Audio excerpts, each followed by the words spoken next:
Il fut un temps où l'Empire romain semblait invincible, dominant de vastes contrées allant de l'Angleterre à l'Égypte.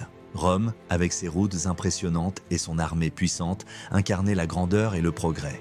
Mais derrière cette apparence de force éternelle se cachait une fragilité qui finirait par tout faire vaciller. À mesure que l'Empire s'étendait, ses administrateurs se trouvaient confrontés à des défis de gestion colossaux. Les distances étaient immenses et maintenir une communication efficace entre Rome et ses provinces devenait un véritable casse-tête. Cette dispersion géographique accentuait les lenteurs administratives et rendait difficile la mise en place d'une défense cohérente.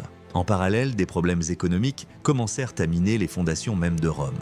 L'inflation, les lourds impôts et une diminution du commerce affectèrent la vie quotidienne de ses habitants. La puissance financière, qui avait permis à Rome de s'imposer, se réduisait progressivement et l'économie, jadis florissante, se délitait. À l'intérieur, la scène politique était tout aussi chaotique. Les empereurs se succédaient à grande vitesse, souvent renversés par des complots ou des mutineries militaires. Cette instabilité affaiblissait non seulement l'autorité de Rome, mais sapait également la confiance de ses citoyens et soldats. L'armée, jadis la fierté de l'Empire, était de plus en plus composée de mercenaires étrangers, moins loyaux et moins disciplinés. Parallèlement, aux frontières de l'Empire, des peuples qualifiés de barbares se regroupaient pour profiter de cette décadence.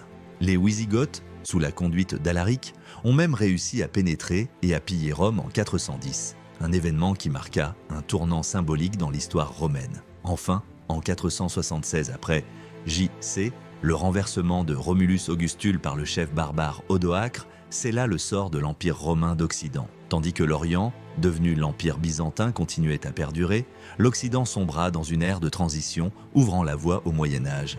La chute de Rome n'est pas le fruit d'un événement unique, mais l'aboutissement d'un enchevêtrement de causes internes et externes, illustrant que même les plus grandes puissances peuvent fléchir face à l'évolution du temps. Aujourd'hui encore, en parcourant ces ruines, on ressent l'écho de cette grandeur disparue et la leçon qu'elle nous laisse sur l'impermanence de tout empire.